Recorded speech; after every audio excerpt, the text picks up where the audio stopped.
Would you like a simple and really time effective way to help yourself and your dog feel better in body and mind?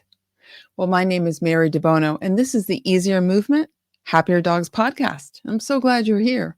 Today, I want to talk to you about something we call connected breathing.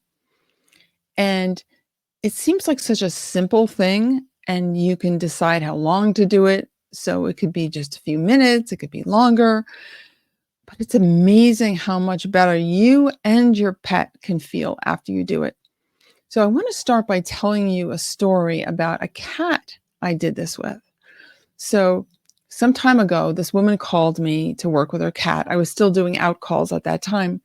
And she had seen me do some work with her neighbor's cat. And it was a pretty amazing result that happened with the neighbor's cat. So she thought, oh, maybe this lady can help me with my cat. Now, her cat was named PJ, a sweet little tabby, and she had been diagnosed with asthma about 9 months before. And Carol, the woman who owned PJ, was doing everything the vet said. But despite that, PJ was still not herself. She seemed just kind of lethargic. She didn't want to play. She was just kind of out of sorts. So she thought, oh, what could it hurt to have this person come and work with my cat? So luckily for me, PJ was the type of cat that she was like cool with strangers. She was okay. So I carefully approached her. She was lying on the floor in the living room. And I gradually put my hands, one hand anyway, on her rib cage. And I just listened to her breathe. And my hand was really, really light. And I was really careful that I wasn't trying to influence her breath in any way. I was just breathing there with her. And the other thing that was really important was that I was breathing in just a relaxed way. I wasn't trying to breathe in like a particular way, but just a relaxed way of breathing, something that felt comfortable to me. And then this is really key. As I was doing this with PJ, the cat, I was feeling really grateful for this opportunity to help this creature who was just amazing, and just, grateful for all the blessings in my life, but especially that moment in time with PJ. And what scientists have found is that when you enter into a state of gratitude like that, it actually changes and improves your heart rate variability. And it puts you into a more optimal state, both physically and mentally. So that's kind of cool. But what I found, in addition to that, in addition to those kind of benefits, this is what I found, and this is what I think gratitude is so key. It seems like it opens a door to clearer communication between you and the animal. So when I'm feeling very grateful and I'm interacting with an animal, I'm feeling grateful about that interaction, I find that I can sense more of how I can best help that animal. So whether it's a cat, a dog, a horse, a guinea pig, a rabbit, a human, whoever it happens to be, it again seems like it opens this door for me. And I could just, refine what I'm doing much more clearer and help the animal more. So back to PJ. So we were just sitting there breathing together. She was lying on the floor. I was sitting on the floor. And then gradually what I started to do, because then her breathing started getting deeper, which was really nice because she had been breathing in a very shallow way with her whole asthma issue. And I started very, very gradually lightening my touch. Now, I wasn't pressing on her, but just like the weight of my hand, right? So I started, again, I want to emphasize, very gradually lightening my hand. And what she did was really lovely, because she had gotten to the point that she enjoyed the contact of my hand on her rib cage. She took deeper breaths to maintain that contact. Okay. Now this works really well, but has to be done really gradually. Okay. And you have to get to a place where the animal is enjoying your contact. And then you start to take it away in tiny, tiny amounts. And then the tendency, I've done this with horses and dogs as well, is that they take deeper breaths in an effort to maintain that contact. So that's what we started doing. Now, why did I want to do that? Well, I'll tell you why. Changing the breath, and again, I'm not imposing this on her. She chose to change her breath, but it changes your state, right? It changes your physical and emotional state when you change your breath. The other thing it does is it helps you get unstuck. Okay. So she was stuck in feeling a certain way, this cat. And what I was helping her do was to experience life differently. She could take a deep breath. She could like breathe in her environment instead of being guarded and small and, having this shallow breath. I was helping her experience something different so she could experience different sensations. This is really key. I don't care what kind of animal you're working with, cat, dog, horse, again, human, whoever.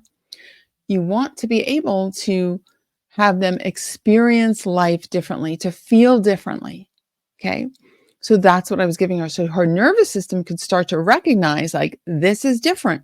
This is different. The other thing it does when you get into this quieting kind of shared awareness state with connected breathing, the animal's nervous system and your own nervous system start to recognize that as a place of belonging, a place of connection, a place they want to come back to. So this is why I believe it's so helpful for creating a really deep bond. Okay. So in PJ's case, what ended up happening was she started taking these lovely deep breaths, and I gradually took my hands away totally. And we just sat there for a while, not touching, but breathing together. And then she got up and jumped up on the windowsill, and the window was open. I mean, there was a screen on it, but the window was open. And she took these deep breaths like she was breathing in the fresh ocean air. She lived in, at the time, Laguna Niguel, which is on the coast of Southern California. And her person, Carol, started crying. And she said she has not jumped up on the window. She has not done anything like that in about 9 months. What she also told me was PJ's sibling, if you will, their other cat, had passed away just before PJ developed asthma. Now, isn't that interesting? So PJ, the cat, was experiencing a lot of grief from the loss of her sibling, and so was Carol. She really missed the cat, her other cat as well. So now, what I know about traditional Chinese medicine is that they consider the lungs like the seat of grief. So I thought it was interesting, maybe it was a coincidence, that the cat developed asthma when she was experiencing that deep grief. And so I taught Carol how to do connected breathing to help kind of support PJ's progress as they went along. And it worked really, really well. So PJ went on to be back to her old self. Now, that doesn't mean she wasn't grieving to some degree. And Carol was, of course, grieving. But, they seemed to be able to, remember the good, well, at least Carol anyway, who I could talk to, remember the good times with the previous cat. And they just brought more joy into their lives. They seemed to embrace life again. So that was really cool. So again, I've done this with so many different animals over the years. I'll tell you a story about a dog. This dog, Zoe, small terrier, had hip surgery. She had hip surgery where they have to actually remove the head of the femur, called an FHO surgery. And especially, they do this with big dogs too, but especially with small dogs, the recovery is usually pretty good. And Zoe, the dog, she had all the best rehab care. They did everything for her. They followed all the vet's advice, the canine therapist advice. And yet Zoe still would not bear weight on that leg that was repaired. So even months later, she was not standing and walking on that leg, or definitely not running. And her person, Natalie, had seen me speak at an event I was doing. And so she went out and bought my book, Grow Young with Your Dog, in which I describe this whole connected breathing. And there's like a audio and stuff you can follow. And she did it with Zoe. And she said what happened amazed her. She said after she did that connected breathing with Zoe, where they got really quiet together, Zoe got up and immediately started using the leg. And she even sent me later on a video where Zoe, the dog, is doing zoomies, running around in circles like crazy. And it was like from then on, she was fine. And the way I explain that, because I've seen this in other cases, similar situations, is that it's like a reset, or it can be a reset for the nervous system. So it gives you, again, I want to emphasize, you want the dog or the cat or whoever to experience feeling differently, to get unstuck, to have different sensations. And that's what I've seen connected breathing do. It's like, can just kind of like, how you reboot your computer sometimes when things are just not working and you're just like, what else do I do? Turn it off, start it up, do a restart. It's kind of like that. That's what I've seen. And again, I want to emphasize, you have to be in the right state to do this, as well, as far as I found that being in a state of gratitude helps it. Really kind of like turbocharges the connected breathing. So I'll give you another story of a dog. So this woman who I've never met, okay, she also bought my book, Grow Young with Your Dog, and she had a 17-year-old little dog who was dying of liver cancer. They had done all the treatments and that extended the dog's life, but they reached a point where that wasn't going to be, the end was near. And so again, she was following all the vet's advice, but she wanted to do something else to help her dog. And the dog was having trouble breathing at that point. So she started doing connected breathing with her little dog. And she said it was amazing because the dog started taking deeper breaths. And she said what was so wonderful was that like a peacefulness seemed to wash over them. Both her and the dog kind of entered into a state of peacefulness.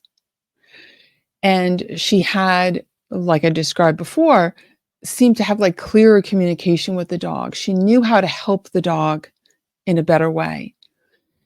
And she said it gave them so many wonderful moments of peacefulness before the end. And the end came, and she really missed her dog. She had 2 other dogs as well.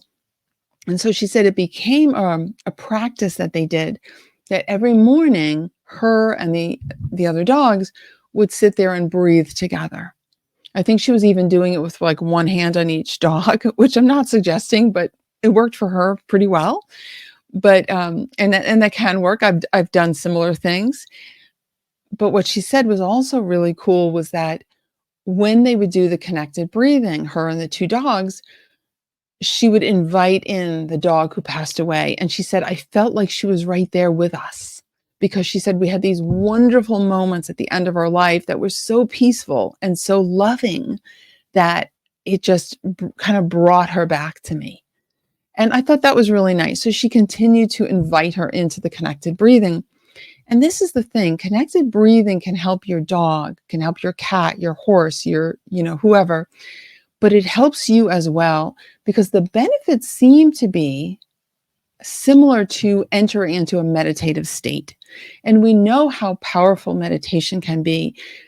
And again, I want to emphasize, if you enter into a state of gratitude as you do it, it can be really, really powerful to, again, help improve your physical and emotional well-being as well as your dog, and to really deepen the connection between you.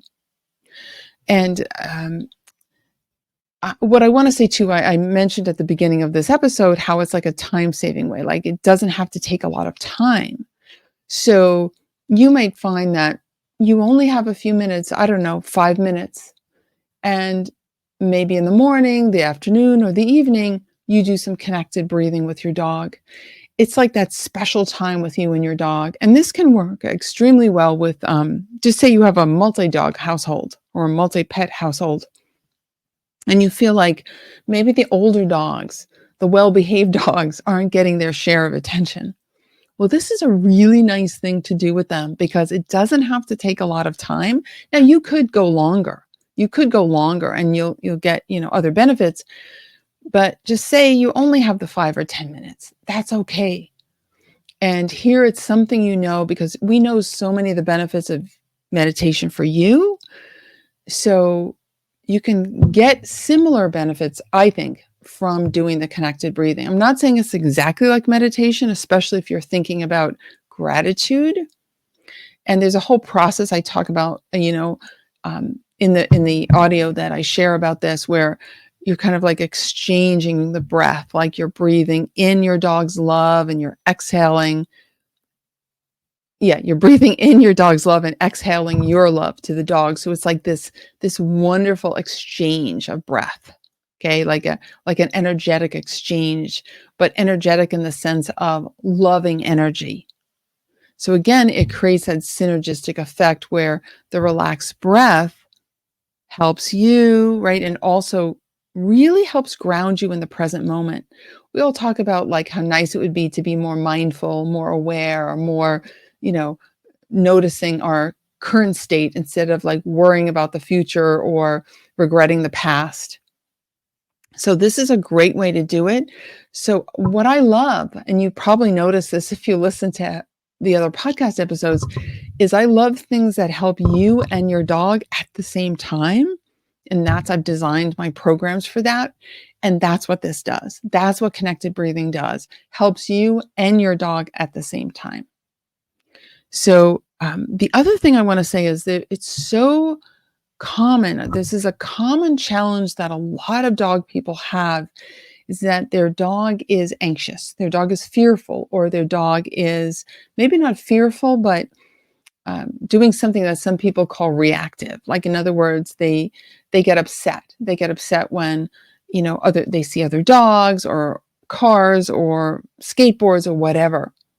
And I've talked about this also on other podcast episodes, but one of the things I want to point out is that the nervous system needs to recognize how it can feel safe. So again, when you do connected breathing and you and your dog are in this wonderful state of just peacefulness and shared awareness, that deep connection, you're helping your dog and yourself practice that state of calmness so that the dog, for example, the dog's nervous system can get to that state much more readily. Like it's a more familiar state for the dog and for you for that matter. We're all stressed, right? A lot of people are stressed, right? This is like teaching your nervous system that there are other options. So again, it goes back to giving your dog and yourself that experience of feeling different, of experiencing life differently. So more in this calm state. And by the way, your underlying sense of ease or effort, like whether you feel stressed or not, definitely impacts your dog. So again, helping your nervous system get more familiar with this calm state is very powerful for you and your dog. So I hope that gives you some ideas. Oh, I do want to tell you about a freebie. I always have freebies for you, don't I? And some of you may have already gotten this if you listen to the other podcast episodes, but I want to point something out. So please listen in case you've already gotten it. Keep listening. So please. So if you go to marydebono.com/love dog, and love dog is one word, all lowercase, and the link will be in wherever you're listening or watching this. So in the description. If you go to that, you're going to get some free videos, like 4 free videos. Okay. Now, 3 of those have to do with what I call rhythm circles, which are another really wonderful thing to help calm the nervous system, improve well-being, and all that good stuff, deepen the bond. Many, many wonderful reasons to use rhythm circles. But one of those 4 videos is about connected breathing, and I demonstrate with a dog. So you'll see a video of me doing it, okay, and give you some more ideas about it. So that's in that same like hub of resources. So even if you've already signed up at marydebono.com love dog. Make sure you look for the video. There's 4 videos. They're like in a row across. The third one will say connected breathing. So if you go to, you'll get a video about that. And if you haven't watched the rhythm circle ones, you can do that too. Okay. So whatever your interest is, we've got you covered. So again, just to wrap up, connected breathing is a simple, time-saving, but really powerful way of helping you and your dog feel calmer, feel better in body and mind, and deepen your connection. So I hope you give it a try. Let me know. I love to hear from you. So feel free to email me at mary@marydebono.com. And I look forward to sharing more good stuff with you. I may do a video for you if you have a particular situation you're dealing with. I'd love to help you out. So thank you so much for listening, and I look forward to talking to you again soon.